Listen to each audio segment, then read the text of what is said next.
Mummy, હા બેટા, આજે તમારા રસોડામાં શું નવું બનવાનું છે? આજે આપણે આ કેરીનો મુરબ્બો બનાવવા જઈ રહ્યા છીએ. અચ્છા, વાવ. એટલે આ 1 કિલો કેરી છે, આપણે 500 ગ્રામનો બનાવવાનો છે. ઓકે. એટલે આ 2 કેરી એક સરખી છે ને, એમાંથી આપણે 2 લઈશું અને આમાંથી અડધી લઈશું. પહેલાં આપણે એને ધોઈ નાખીશું. ઓકે. કેરીને આપણે છાલ ઉતારી નાખીશું. રાજાપુરી કેરી લીધી છે. કાગડા કેરીનો પણ બને છે, પણ અમે રાજાપુરી લીધી છે. કાગડા કેરીમાં થોડીક ખાંડ ઓછી નાખીએ તો ચાલે, અને આ રાજાપુરીમાં આપણે જેટલી કેરી હોય એટલી આપણે ખાંડ લેવી પડે છે. 500 ગ્રામ કેરીનો બનાવીશું આપણે, તો આપણે 500 ગ્રામ ખાંડ લેવાની. અને કાગડા કેરીમાં તમે થોડીક ઓછી નાખો તો ચાલે.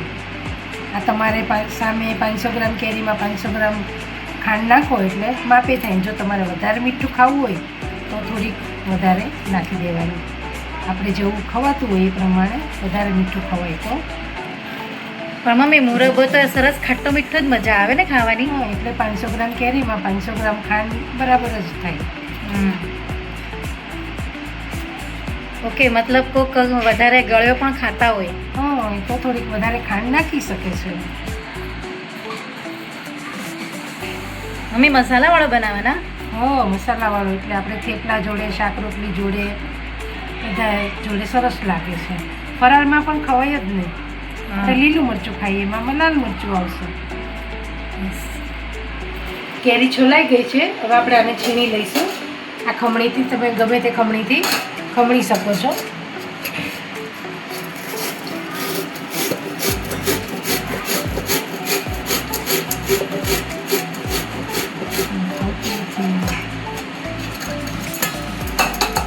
આપણે આવું લાંબુ ખમણ કરવાનું. મમ્મી, આમાં કોઈ કટકી પણ કરે ને? ઘણા કટકી પણ કરે, પણ આપણે લાંબુ ખમણ કરીશું.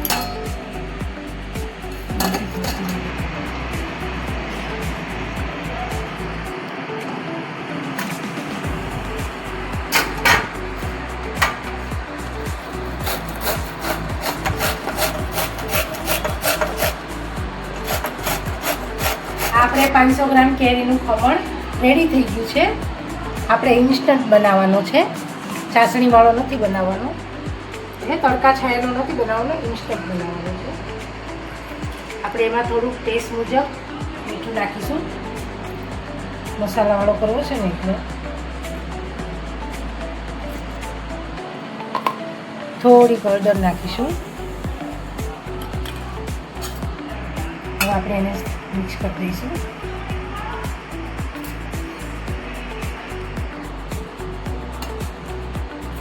આપણે આમાંથી પાણી નીચવીને કાઢવાનું નથી. એમાં જ બળી જશે? હા, એમાં ચાસણી આવી જાય, થઈ જાય ઇન્સ્ટન્ટ ગેસ ઉપર જ. આપણે પાણી કાઢીએ ને તો રસાદાર ન થાય, એટલે પાણી નહીં કાઢવાનું. નીચવીને કાગડા કેરી હોય કે રાજાપુરી, પાણી નીચવીને કાઢી નહીં નાખવાનું, દવા દેવાનું. આપણે આને ખાલી 10 મિનિટ રેસ્ટ આપીશું મિક્સ કરીને.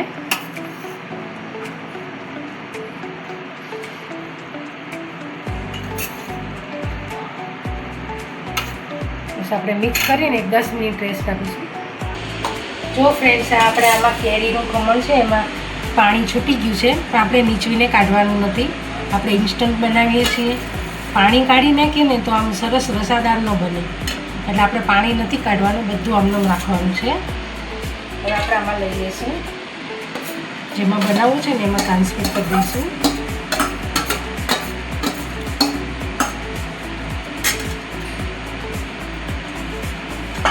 આ 500 ગ્રામ કેરી છે, તો એમાં આપણે 500 ગ્રામ ખાંડ નાખી દઈશું. તમારે વધારે મીઠો ખાવો હોય તો તમે વધારે નાખી શકો છો.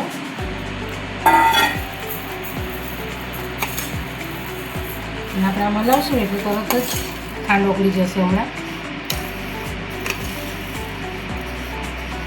આપણે ચૂલાનું ઇન્સ્ટન્ટ બનાવવાનું છે, તડકા છાયાનો નથી. તડકા છાયાનો હોય તો પણ તમારે ખાંડ તો નીચે આવી રીતે ઓગાળવી જ પડે, પછી તડકે મૂકવા જવાય. ખાંડ તો નીચે જ ઓગાળવી પડે, પણ આપણે તડકે નથી મૂકવાનો, સીધો ચૂલા ઉપર બનાવવાનો છે ઇન્સ્ટન્ટ. તમારે બની પણ જાય ફટાફટ અને ભરાઈ પણ જાય. ટેસ્ટમાં સારું જ લાગે છે આ પણ. એટલું ખાસ ધ્યાન રાખવાનું ફ્રેન્ડ્સ કે આમાં તમારે પાણી નીચવીને કાઢી નહીં નાખવાનું.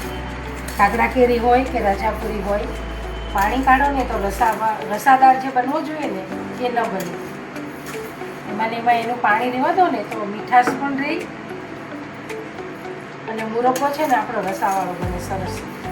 તમે રોટલી, ભાખરી, થેપલા, પછી આમ જવું હોય પિકનિક ઉપર કે બહારગામ ગમે ત્યાં પૂરી જોડે મસ્ત લાગે. આ સારો લાગે, ખૂબ સારો લાગે. જો આવી રીતે બધી ખાંડ હમણાં ઓગળી જશે. થોડીક વાર આપણે હલાવીએ ને એટલે ખાંડ બધી મેલ્ટ થઈ જાય એમાં.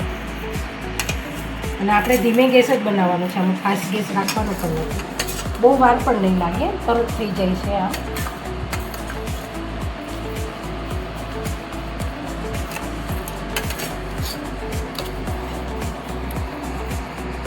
ખાંડ આપણી 75% ઓગળી ગઈ છે. જુઓ ફ્રેન્ડ્સ, તમને રસો દેખાશે ખાંડનો. જુઓ,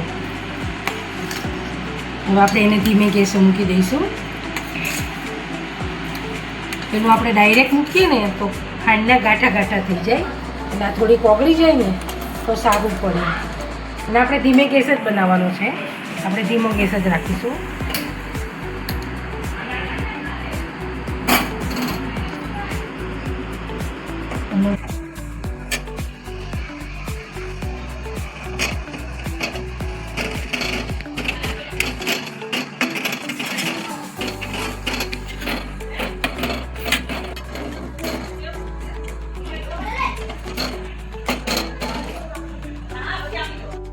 આપણે જો બધી ખાંડ ઓગળી ગઈ છે. હવે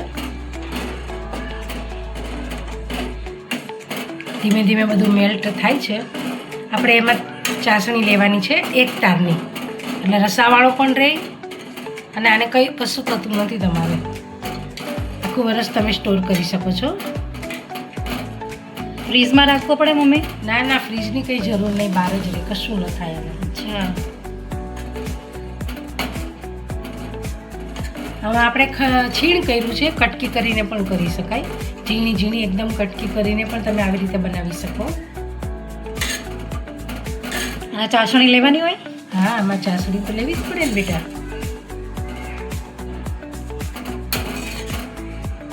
પેલી તડકા છાંયામાં તડકામાં ચાસણી આવે અને આપણે ગેસ પર લેવાની.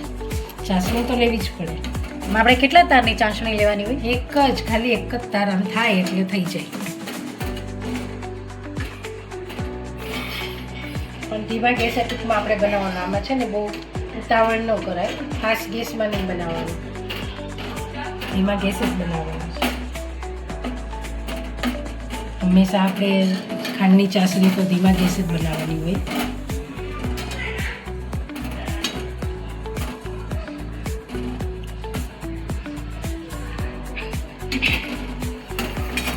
જો આપણે હવે મુરબ્બો ઉકળી રહ્યો છે, પાણી બધું બળી જશે એટલે ચાસણી આવી જશે. મારા મમ્મી પણ જો આવી રીતે જ બનાવતા, હું એની પાસે જ શીખી છું.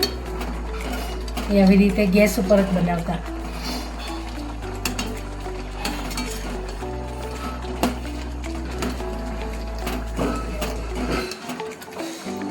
આમ સરસ ઓગળી ગઈ છે કે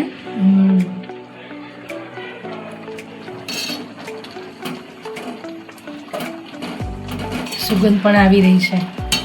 કેરી ચડે છે ને ખાંડમાં એટલે સુગંધ આવે છે સરસ. ખટ્ટી ને મીઠી બંને આમ સુગંધ આવે છે.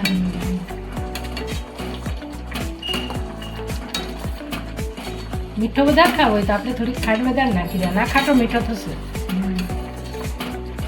માપે નાખીએ ને 500 કેરીમાં 500 ગ્રામનું માપ જ છે. પણ આ છે ને થેપલા જોડે ને ભાખરી જોડે બહુ સરસ લાગે ને. પૂરી જોડે બધા જોડે ભાવે. રોટલી, શાક રોટલી જોડે.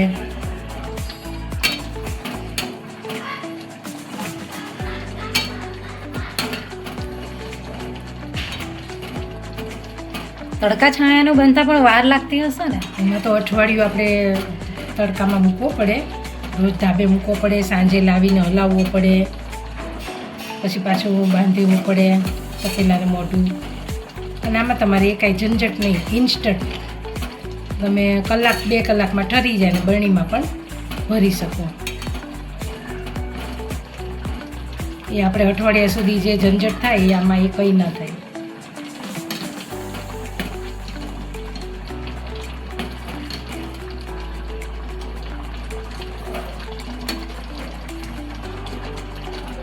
ટેસ્ટમાં આ પણ સારો જ લાગે છે. ચાસણી તો આવી જ જવાની છે એટલે ટેસ્ટમાં એ પણ સારો લાગે ને આ પણ સારો લાગે, બેઉ સારો લાગે.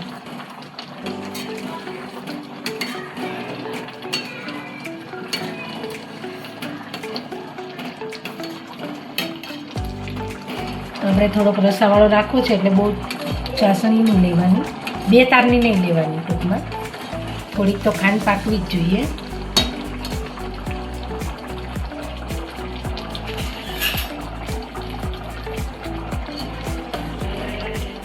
આપણને હાથમાં દજાય ને તો આવી રીતે આમાં લઈને આમ પણ જોઈ શકાય. જો આમ આવી રીતે થોડુંક ઠરે ને એટલે આમ જોવાનું. જો આ થઈ ગયું, દેખાય છે ફ્રેન્ડ્સ? 1 તારની ચાસણી થઈ ગઈ. જુઓ, દેખાય છે ને? દેખાય છે. દેખાય છે ને? જો 1 તારની ચાસણી થઈ ગઈ. જુઓ ફ્રેન્ડ્સ, થઈ ગઈ. દેખાય છે ફ્રેન્ડ્સ? દેખાય છે. આ 1 તારની ચાસણી આપણી થઈ ગઈ. ફટાફટ બની ગયો કે વાર ન લાગે, તરત બની જાય. બસ હવે આપણે એની ગેસ બંધ કરી દઈએ.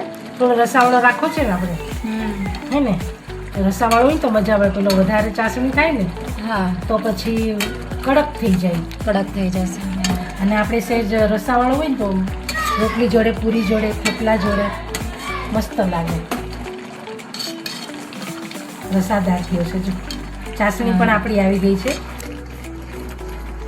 તો આપણો ઇન્સ્ટન્ટ મુરબ્બો બસ હવે રેડી થવા જઈ રહ્યો છે.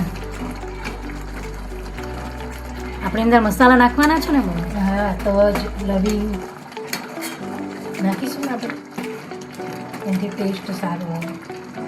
બસ આપણો થઈ ગયો. ગેસ બંધ કરીને પછી આપણે લાલ મરચું એડ કરવાનું છે. આ તજ લવિંગ આપણે નાખી દઈએ છીએ ફ્રેન્ડ્સ, એની સુગંધ બેસી જાય. 5-6 તજ છે ને 5-6 લવિંગ છે એ ગરમમાં નાખી દઈએ છીએ એટલે એની સુગંધ બેસી જાય. હવે થોડુંક ઠરે ને પછી આપણે મરચું નાખીશું આમાં. ઠંડુ થયા પછી નાખવાનું? થોડીક વાર ઠરે ને પછી નાખીશું.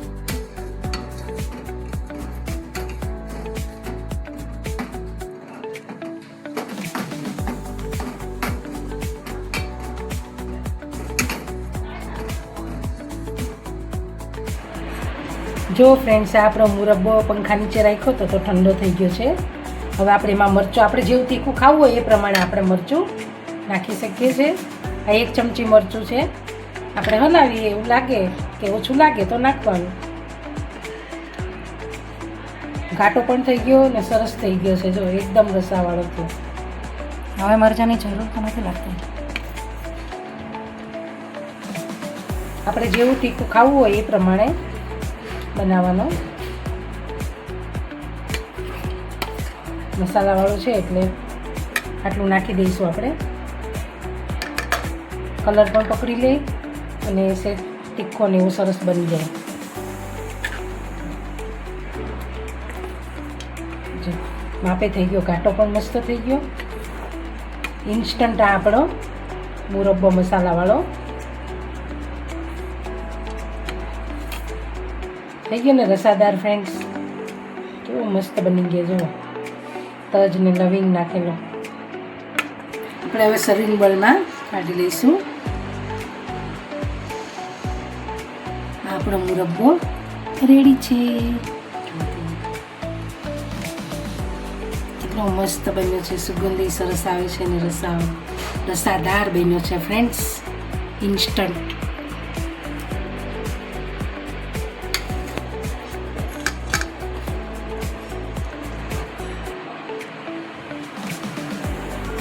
Wow, Mummy, looks so yummy.